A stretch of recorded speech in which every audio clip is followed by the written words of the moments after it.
নাজিরপুর উপজেলা বিএনপি কর্তৃক আয়োজিত বিএনপির ভারপ্রাপ্ত চেয়ারম্যান জনাব তারেক রহমান ঘোষিত ৩১ দফায় ম্যানেজিং কমিটি ও শিক্ষকদের সম্পৃক্তকরণের লক্ষ্যে আলোচনা সভা ও ইফতার মাহফিল অনুষ্ঠিত হয়। উক্ত সভায় প্রধান অতিথি হিসেবে উপস্থিত ছিলেন অধ্যক্ষ আলমগীর হোসেন। এছাড়া নাজিরপুর উপজেলা বিএনপির সদস্য সচিব আবু হাসান খান। উপস্থিত ছিলেন পিরোজপুর জেলা কলেজ শিক্ষক সমিতির সভাপতি ও সাধারণ সম্পাদক।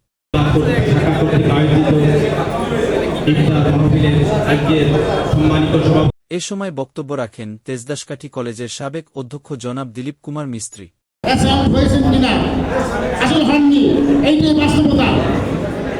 আর যদি কোনো সমস্যা থেকে থাকে সেটা আমাদের আলমগীর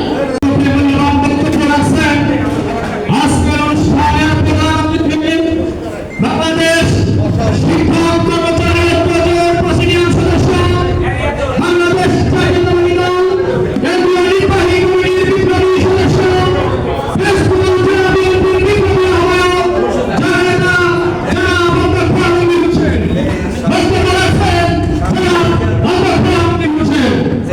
অধ্যক্ষ আলমগীর হোসেন তার বক্তব্যে বিএনপির ভারপ্রাপ্ত চেয়ারম্যান জনাব তারেক রহমান এর ৩১ দফার কথা তুলে ধরেন।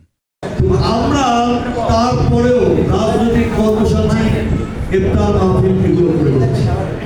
আজকে নাজিরপুরে এসেছি ৩১ দফায় শিক্ষক এবং নবনির্বাচিত ম্যানেজিং কমিটির সভাপতি সদস্যদের সম্পৃক্ত করে যাতে আমরা জনগণের কাছে তারেক রহমানের ৩১ দফা পৌঁছে দিতে পারি। এই পৌঁছে দেওয়ার মধ্যে দিয়ে আমাদের চাহিদা জনগণ যদি এই ৩১ দফা গ্রহণ করে তাহলে ধানের শীষে ভোট দেওয়ার আহ্বান করে। আর ধানের শীষে ভোট দিলে বিএনপি যদি সরকার গঠন করে নিশ্চয়ই ওয়াদা বরখলাফ খালেদা জিয়া করে না, বিএনপি করে। আমরা জাতীয় আমি যদি বলি আজ বাদে কাল জাতীয়করণ হবে না। আজকের শিক্ষা সচিবের বিরুদ্ধে আমরা মিছিল করেছি, ডাইরেক্টরের বিরুদ্ধে মিছিল করেছি, ডাইরেক্টর চলে গেছে, কিন্তু এরা যারা রয়েছে এরা শিক্ষক বান্ধব নয়। আমরা বলেছিলাম, সেলিম মিয়া বলেছিলেন যতক্ষণ পর্যন্ত জাতীয়করণ না হয় আমাদের এই ঈদের পূর্বে আমাদের বাসটা দ্বিগুণ করে দেয়, জানালা থেকে ৮ আনা আর ৮ আনা থেকে ১ টাকা। আমরা যেন ৮ আনার বিভিন্ন সুতা দিয়ে বিভিন্ন সময় আশ্বস্ত করে আজ পর্যন্ত সেটি করে নাই।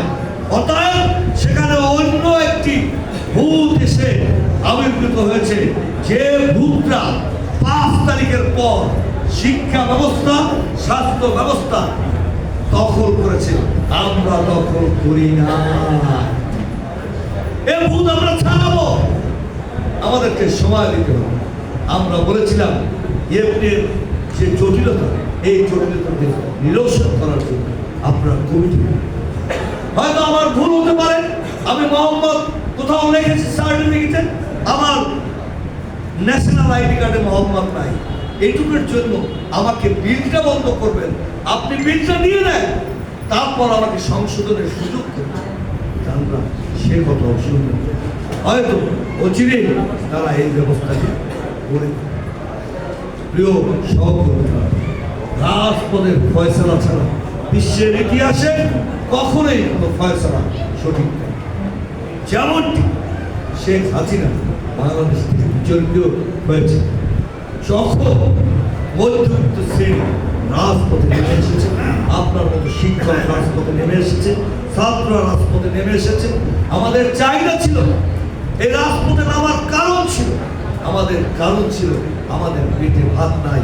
আমরা যা বেতন পাই, একজন শিক্ষক তার স্ত্রী বাজার চলে না, এসে বসে কাঁদে, কারণ তার সন্তান যে বেতন পাওয়া যায় সেই থেকে মাসের বাজার হয় না, তার লেখা।